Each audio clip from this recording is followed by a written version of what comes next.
In this video, I'm going to show you how to repair your door handle cable or door latch cable, however you want to call it. So sometimes you'll pull on the handle, whether it's this one or the outer handle, and nothing will happen. The door is stuck closed. That is because the cable has broken off of the latch assembly. There's one latch at the top, one at the bottom, and the kit to repair it comes with these rivet-looking aluminum machined pins.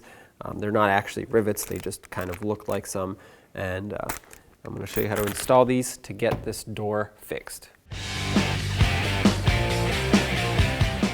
Now, because the seat belt is attached to the door top and bottom, as you can see here, we're going to have to remove it because it's actually in the way of removing the door panel.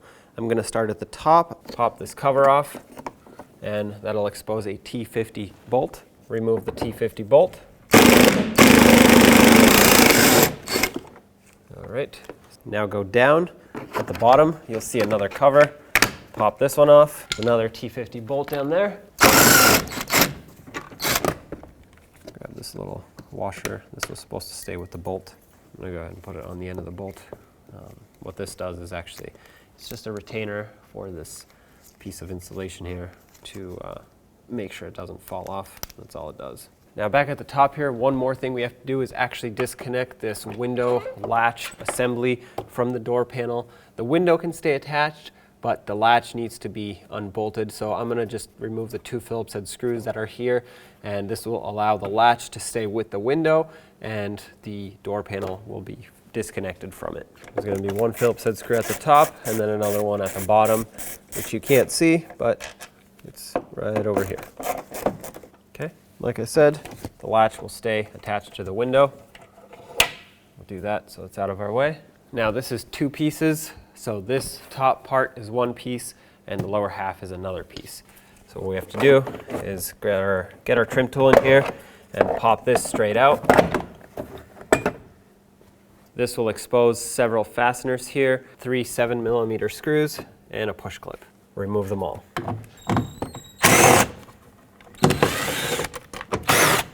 For the push clip, I'm just going to use my trim tool, stick it behind here, pop it. Now for the lower half, all you have to do is lift it straight up, just like this.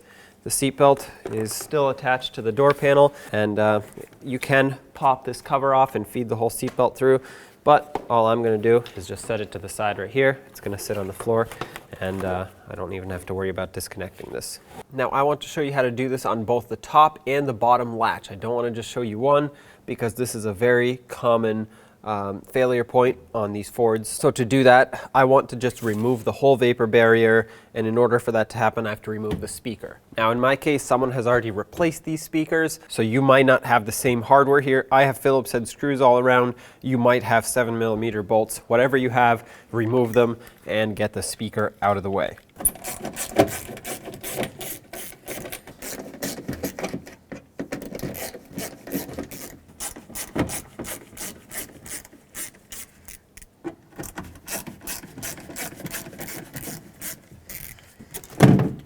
Typically, you would have a little push tab that unlocks a connector. For me, I have the universal spade connectors. So I'm just going to go ahead and disconnect them. That way I can move the speaker out of the way. And next, I'm just going to peel off this whole vapor barrier.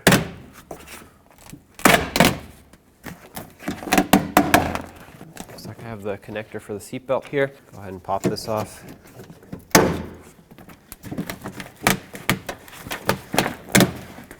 So I'm going to start with the top latch. We're going to need a Torx bit to remove this. However, before we do this, let's go down to this assembly here, and this is what connects all of your door handle and lock rods and cables that operate the latches all together. If you look right here in the middle, you'll see this white plastic retainer. You'll notice that when I pull on the door handle, it pulls two cables. It pulls this one up and it pulls this one down. This one goes to the top latch, this one goes to the bottom latch.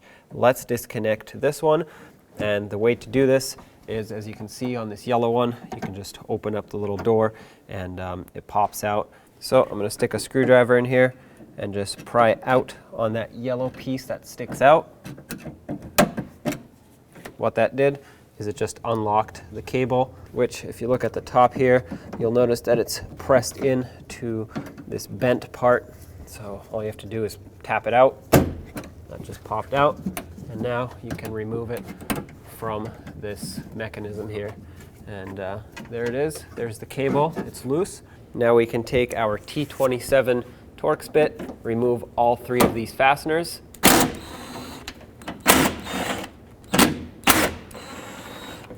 And with these out, you can take the latch assembly, tilt it sideways, and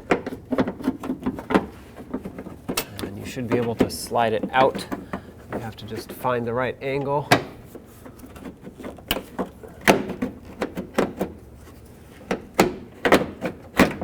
There it is. Take it out with the cable. There's your cable, latch assembly, and this plastic piece is what usually breaks. Now ours is not broken, however I will be taking this one out and replacing it with a new one to show you how to do it. And the new one is the upgraded aluminum one. It's not plastic, it will not break, and it's going to be easy to install, and I'll show you why. Now in order to simulate this being broken, or to even show you how to take this out and put on the aluminum upgraded one, what I'm going to do is take it and just bend it. This is very soft plastic, so it should pop out any second now. There it is. As you can see, that's out. Okay, I chiseled away at it a little bit to simulate a broken piece, and also I need to get this thing off of here.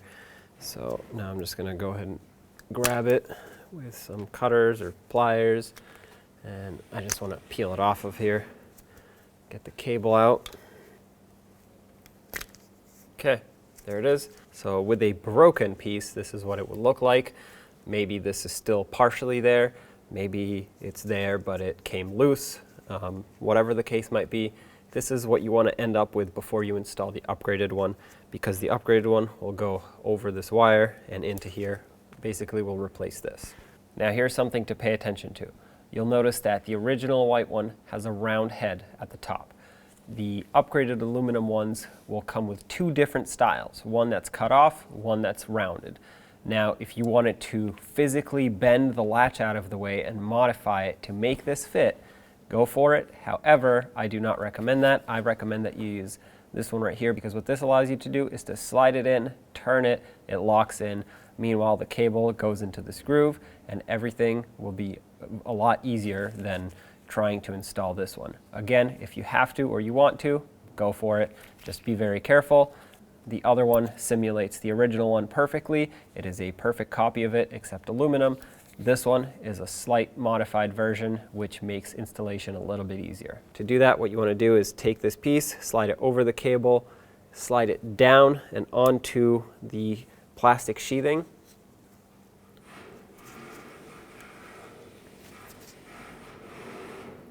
Okay.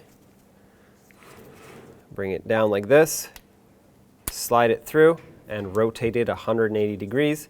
As you can see, completely locked in right now. It won't come out, it won't separate, it won't break. And now, when you pull on the end of the cable, the latch operates perfectly. This stays locked in here, and all is well. We can reinstall this latch. When you put this in, you want to make sure that it goes in most of the way. You can see these indents here are pretty much almost gone. You want to push it in as far as you can. That way, the cable sheathing can be pressed in this way. Otherwise, you'll have trouble connecting it on the other end. Take the end of the cable, slide it down, try to guide it to go through this pillar here.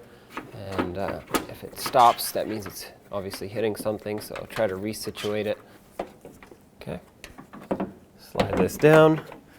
Make sure the cable comes out here. Yep. All right, so the cable came out the bottom. Make sure this is still locked into place. You don't want it to pop off. Slide the latch down into place. Pull down on the cable. Oops, too far.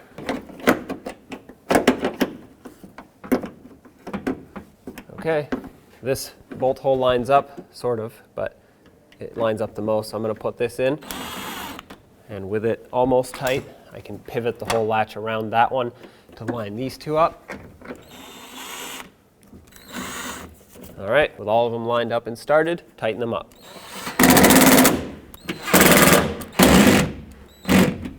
Now I'm going to take the cable, and I know you can't see what's happening. Honestly, I can't either. But what I need to do is I need to slide the cable into the retainer over here, kind of snap it into place. Might be easier to see. I bring it down a little bit, like that, lock it in, and now if I pull the cable up, I should be able to lock the top of it in here. Oh, that's it, it's on. I guess it didn't click very loud, I didn't hear it, but basically you're looking to secure the cable itself over here and then the sheathing up here. If you did not press in that adapter far enough at the top, like I mentioned earlier, you will have trouble getting this to line up. Now for the lower latch, it's basically a very, very similar procedure. I'm going to unhook the cable over here. And this is what we were doing on the back side earlier. And then it's hooked on down here, so I'm just going to press it towards the inside of the door. That popped off. There we go. The cable is secured with this little clip here. I'm going to go ahead and squeeze the two tabs. That will allow it to pop through the door, just like that. And now our cable is free. To unbolt this latch, there are 3 T27 Torx bolts that go in from the bottom. Now, in my case, they are actually completely rotted away. There is no way I can get a socket on there, so I basically have to cut them off, drill them out, put in new ones. And I won't do that. I already showed you how to do it on the top. The procedure for this, however, from this point on, is going to be exactly the same. Once you pull the latch out, it'll look the same. You're going to want to replace that broken end, take the broken end out, put the new one in, and so on. With that done, let's go ahead and reattach the cable. Once you've performed your repair, reattach it onto this bracket, and then of course into the retainer here. At this point, I would want to put my vapor barrier back. Try to line it up the best you can, and hopefully yours is still sticky. Mine is, so that's good. If not, you're going to want to use some sort of tape to attach it, preferably some butyl tape, but if you don't have that, then you would want to just use whatever you have, but make sure that it is on here and it is secure. Next is the speaker. Let's go ahead and plug it in. Of course, whatever connectors you have, plug it in that way and re-secure it.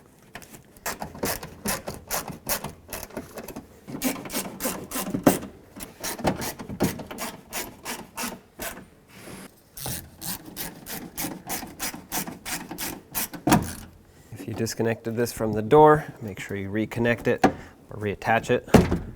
Now bring in the lower door panel. It has hooks on the back that hook onto everything. Tap it down. Let's put in the mounting bolts up top.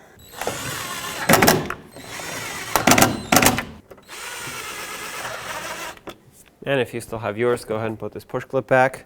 Mine actually broke, so I can't put it back, but it is secured plenty with the 3 other fasteners. Grab the upper door panel, line it up, and press it into place. Make sure the door seal here follows the outside of it.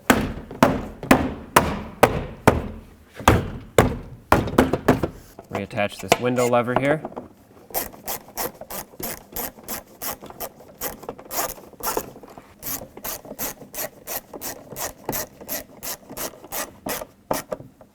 Nice and snug. Check the operation. Perfect. The most important part is that when you close it, it seals up. Grab the top anchor of the seatbelt, slide it in, and let's tighten it up.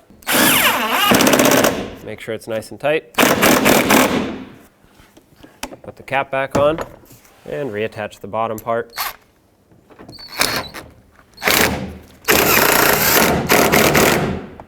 Put this cap back on, and there you have it. Door panel is reinstalled.